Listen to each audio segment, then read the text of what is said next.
Because I know a lot of times people, when they transition and they getting started, they get kind of impatient. Yeah. And it's like, I need the money today. I knew there was like no way of me failing at this. Like, even if I did, I was going to get back up. Some of us, we have family members that instead of helping us, they rather go build something similar to us. Yeah.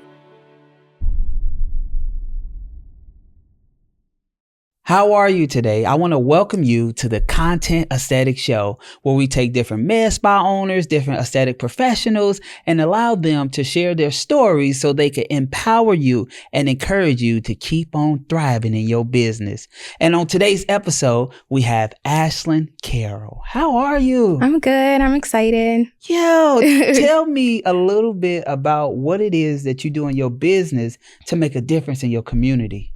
So as of right now, I own 2 salons and I am a young entrepreneur. So I feel as though I take the other females in my community and I kind of guide them into doing the same stuff that I've done. So owning salons, being in the aesthetic business, and then also just learning how to professionally run their businesses. I love that. What made you want to get into the aesthetic world? Is this something that you've been wanting to do as a kid? You just fell into it? How was it? So I actually was going to school to be a nurse. Mm-hmm. And I just realized that it was not for me. I feel as though it was kind of just the easy way out. As I was in school and working, I was working on a burns and trauma unit. I realized it wasn't for me. I was crying every day before work. I had major anxiety attacks. So then at that point, I was like, okay, we need to switch it up. Just to switch it up, I decided to get into the beauty industry pre-COVID just for fun. And then I was able to later on look into aesthetic professionalism, and I was able to go to school, and now I'm here. I love that. And so when it came to you in the hospital, was it like you just felt so like connected to the people? It was sad, your stomach, like what was that?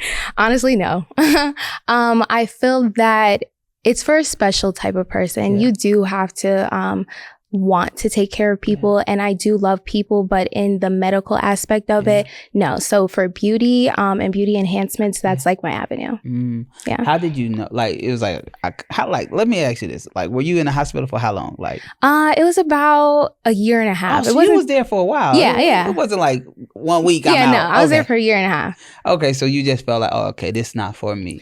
Was that an easy transition to say, let me go from the hospital to the beauty?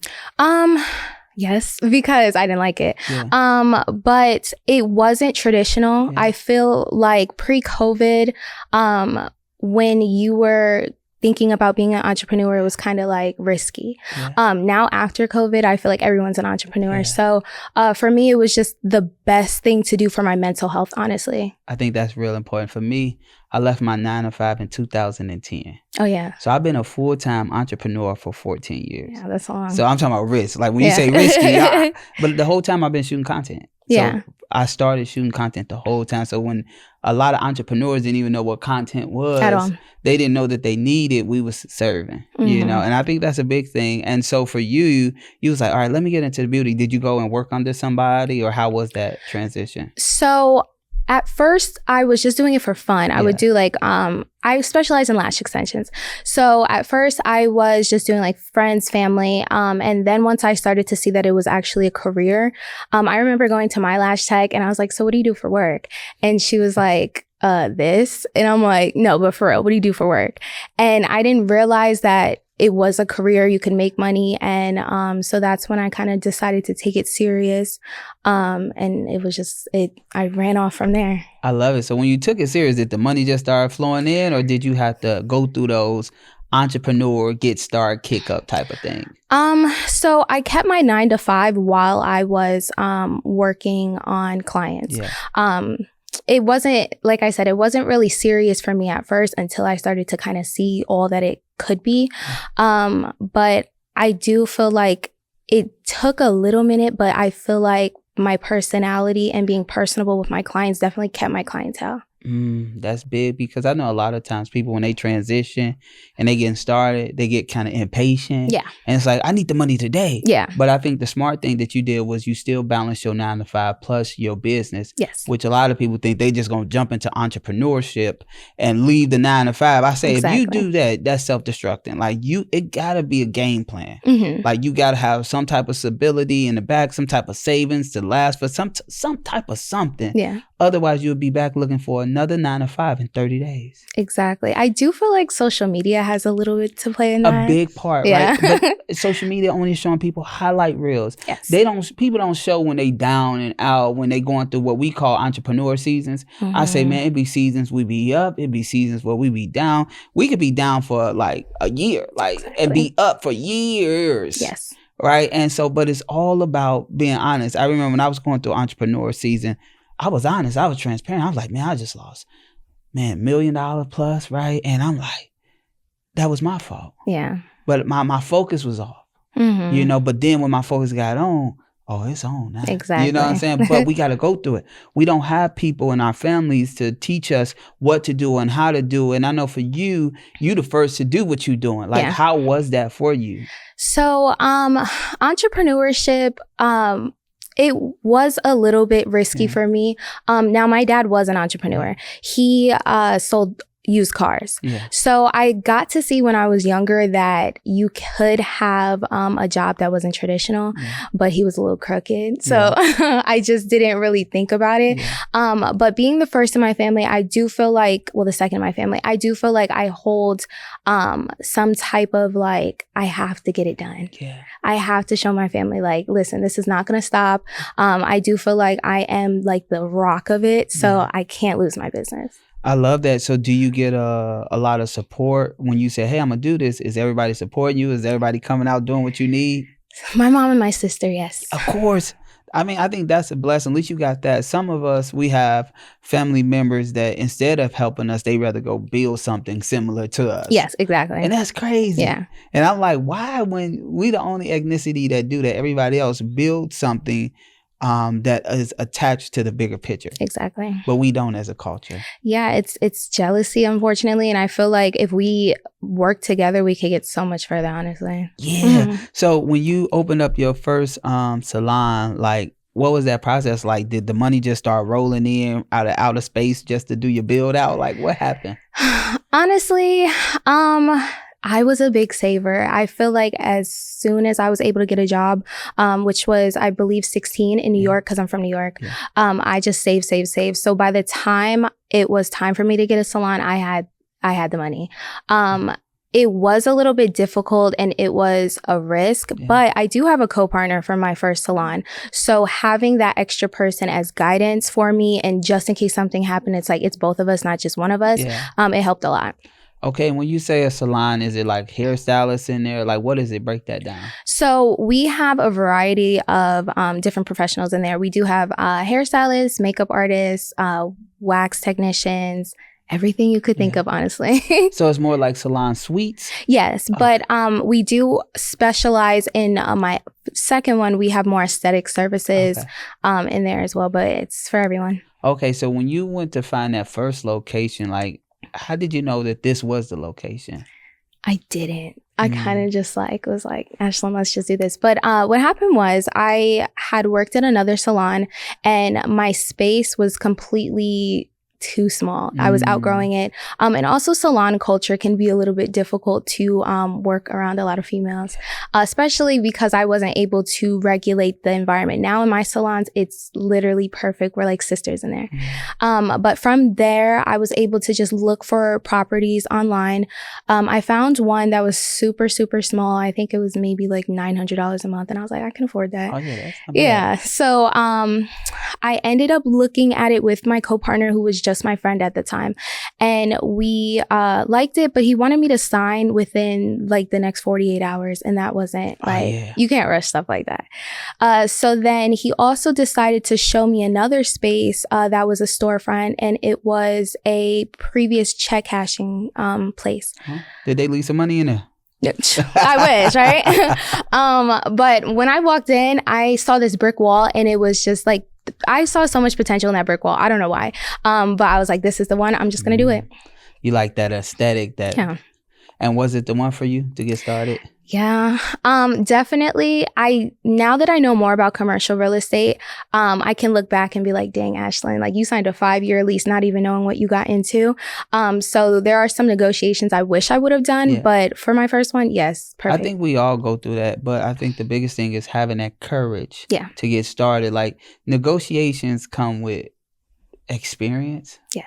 And it's like, because it's language, it's foreign language. We think like, oh my gosh, we moving on up, we get into the space, we excited, we doing what we say. We don't know all of the hidden things that we could be like, oh, I want this, I want that. Exactly. And so it's a lot of aesthetic professionals out there right now that's probably working out of the house because they're scared to go get a space. They scared to sign 5 years. They don't know what's going to happen tomorrow. They're going to blame the economy and all of that.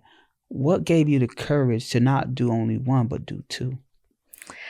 I feel like once I master one thing, I'm like, let's do it again.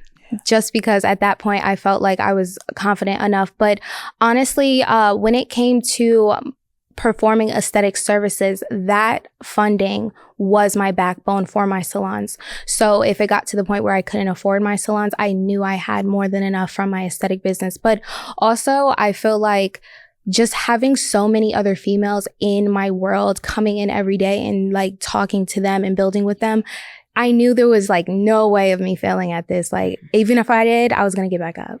I love it. And why is it important for you to help the women in your community and teach them how to get in this industry and get in this world?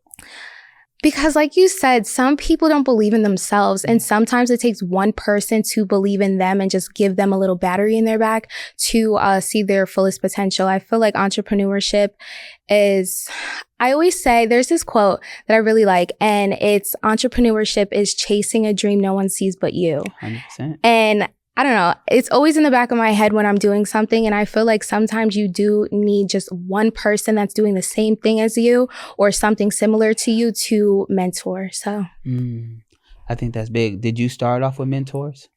I had women who were doing the same thing as me that I looked up to for sure. I wouldn't say it was like a side-by-side mentorship, but I admired. You ain't paid them? No. That's what happened. That was happening. That was big. I think mentorship is important. I remember one year I spent $192,000 on personal development, mentorship, and all of that because it was things that I wanted to know. Yeah. I'm very obsessed with learning. And so I wish, right? I tell people all the time, I wish I would have did this instead. I wish I would have just paid for 1 hour of their time and got that one question asked instead of paying $75,000, $50,000, $30,000, $25,000, whatever. Yeah. Like, you know what I'm saying? Yeah, for sure. Now, I just pay for an hour of their time. Yeah. And I get that one question and I get that relationship. Yeah. Instead of feeling like I'm just there or just thrown into like a portal with all of these different teaching, not knowing which direction. Mm-hmm. But every one of my mentorships was worth it because I got the one thing I came for. Yeah, for sure. And a lot of times we go for too many things. We don't know what we come for. Yeah. We just say we need all around help. But I say, go to the mentor that actually specializes in that one thing that you're missing from your puzzle so you can get it and keep going. Yes. You know, and how was that for you being in different rooms that different women doing what you're doing, millionaires and this and that? How was that for your confidence? I just felt like I belong here. It's just, I'm going to get to their point one day. I always say I'm going to be a millionaire. It's just about, I don't know when it's going to happen, but I just know for a fact. But for mentorship, back to mentorship, just because I want to touch on that. You know how they say time is money? I feel like investing in knowledge is also important. A lot of people go to like YouTube University and try to focus on it themselves and not invest the money. And I do feel like I've noticed that putting a few $1,000s into your dreams, it saves the time. And then overall, now you're making more money. Yeah. I believe that as well. And I wish I would have did that my first 10 years. I would have saved so much time. But also, YouTube wasn't like it is today, right? And a lot of the stuff was hidden. See, I think YouTube is a seed sparker. Yeah. So it'll spark an idea, but you got to go pay somebody who actually had the experience to actually walk you through it, because you don't know what the next level is, or you don't know what to search next. Yeah. You don't know what's next. Exactly. You just say, oh man, this idea is so amazing. But what happens after that? Oh, I'm good. I believe knowledge is not power. Yeah. Right. I believe the use of knowledge is power, because I know so many people that went to seminars and went to workshops and got the top-notch people that are teaching them, and they wrote it in their notebooks, and those notebooks is still there collecting dust. Yeah, exactly. Right. So that tells me that it's not the knowledge itself that's the power. Mm-hmm. It's you using it. And so I always teach people that if you go to an event, go there for one piece of information that you need, and execute within 72 hours. I love that. If not, then you're going to go in circles. You're going to be more lost than when you came. Mm-hmm. That makes sense. Because we want to pile everything up in our plate. Like right now, I need it all. Nah, it takes time. Like when it comes to building, it's pieces. Mm-hmm. But you got to allow the pieces to come in. You can't do it all at one time. First of all, most of us don't have the infrastructure and the resources to do it all at one time. Yeah.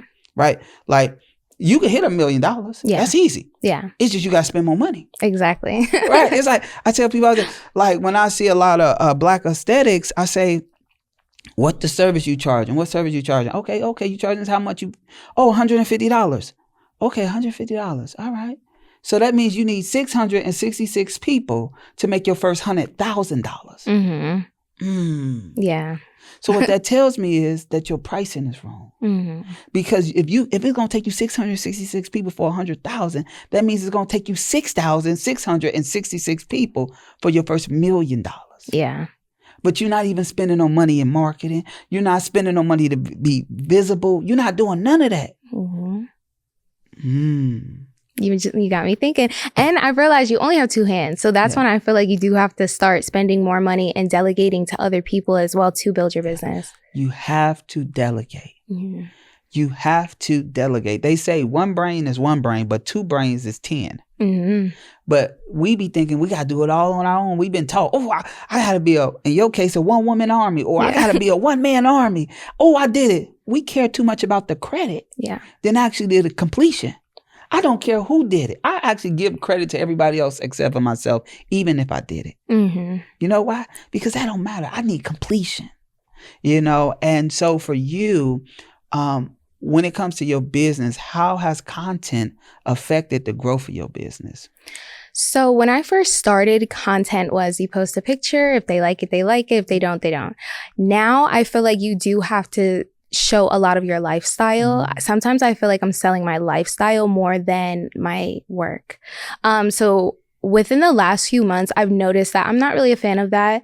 But in today's society, you kind of just got to go with the flow. So I find ways to make the content fun for me. So for example, if I'm decorating the salon is fun for me. So I just put the camera up and I do what I have to do when it comes to that. But I think sometimes we be looking at other people that's promoting lifestyle because they selling something dealing with money. Yeah. Right. And so they say, oh, well, if these people see I'm living like this, then they're going to come and buy my product. Yeah. But what they're selling 9 times out of 10 was not the reason why they live in a lifestyle. The teaching part of it is the reason why they live in a lifestyle. Yeah. So I tell people, do not get tricked by the lifestyle. You don't have to show the lifestyle on social media. Mm-hmm. You just have to know who you serving and what's important to them. Yeah, that's true. Right. So if it's you like enjoying time with your family, if it's you at the spa, if it's you learning and educating yourself to better serve the people, your people gonna come. Yeah.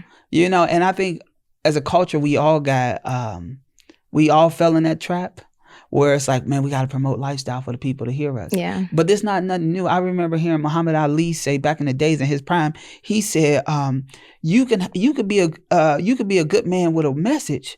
They still not going to come unless you got gold pews. If your church got all of this gold, these diamonds and all of that, then the people going to come. Yeah. Or it's like a man ain't going to say nothing to me unless if he in a Rolls Royce, I got to roll up in a Rolls Royce for him to even acknowledge me. Yeah.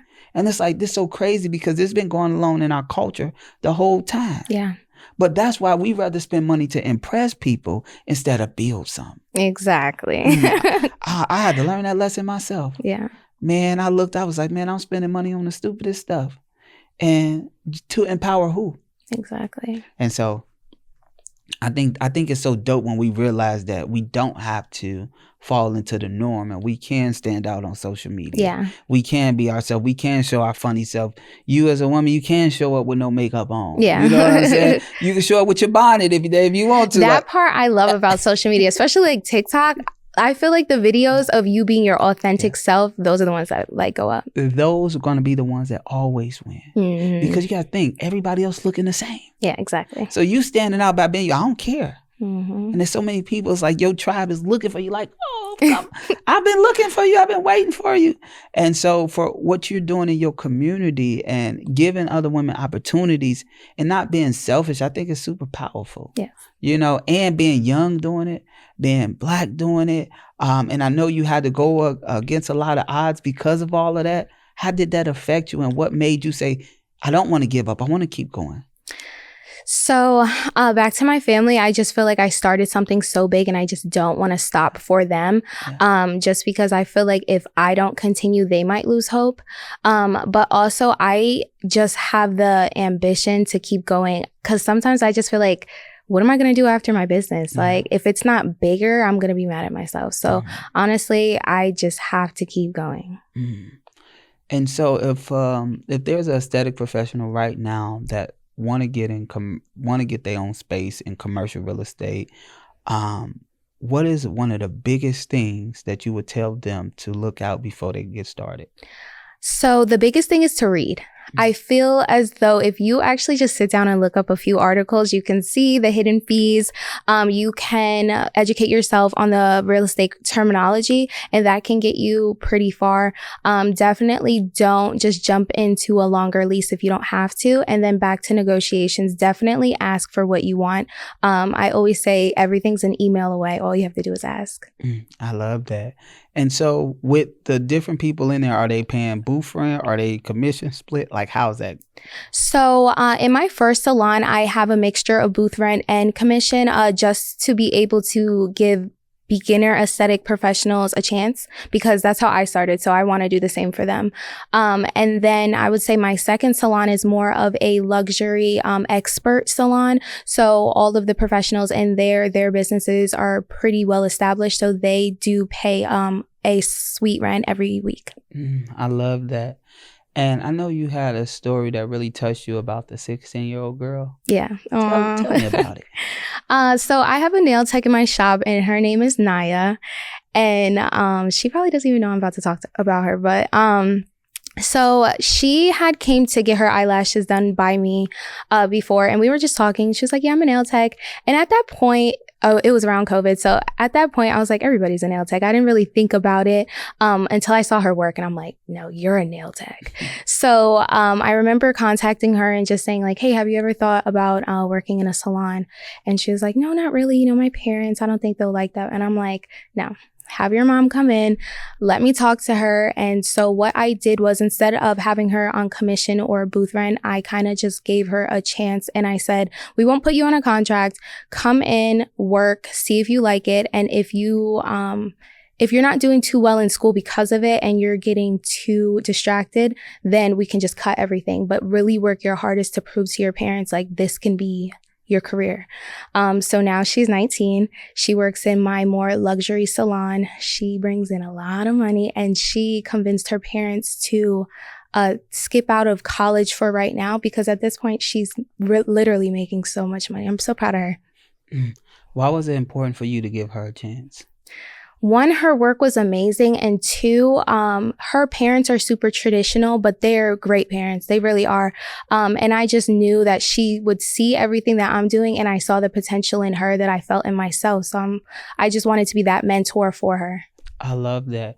If you can say a message to encourage other aesthetic professionals to keep going, what would you say? I want you to look into that camera and say something. So if you are an aesthetic professional and you are kind of nervous about going, you just have to get up every day and keep going. Do it for yourself, do it for your family, and just don't stop. I love that. And Ashlyn, if you could shine light on one of your superpowers, what would it be and why? One of my superpowers is I can speak light into anyone. I feel like I can take the most negative situation and make it positive. I feel like all my clients can tell you that we have so much girl talk. And even if they're putting themselves down, putting their man down, putting like anything down, I'm like, well, girl, what about this instead? So I feel like I'm a very positive person overall. I love that. That's big. Mm-hmm. Why was it, and first of all, where you come from and why was it important for you to get on a flight and get here today? So I'm from Virginia. Well, I'm not from Virginia. I'm from New York, but I came from Virginia. And it was important to me because I had looked at your page. I had seen what it was about and I wanted to do it, but I was nervous. I'm not going to lie. And I wanted to prove to myself that you deserve to be in that seat and you have to push yourself to get in that seat because this is the first time, but it's not going to be the last time. And how was it for you today? It was good. It was really fun. I love that. I want to thank you for showing up. I want to thank you for taking the challenge and the courage to believing in yourself and not allowing nothing to distract you from your goals. And another thing is I want to thank you for paying it forward because you didn't have to do that for that young lady. Yeah. You could have been like, hey, I got to get my overhead. This ain't going to work. But you didn't. And you see her shining. Yeah, she's great. You know, and it's because you seen yourself in her. You seen yourself, and you probably, I don't know, but probably wanted somebody to help you along quicker, you know, a little earlier. So I just want to let you know I'm proud of you. Thank you. I want to thank you for tuning in to the Content Aesthetic Show, and never, ever discount yourself.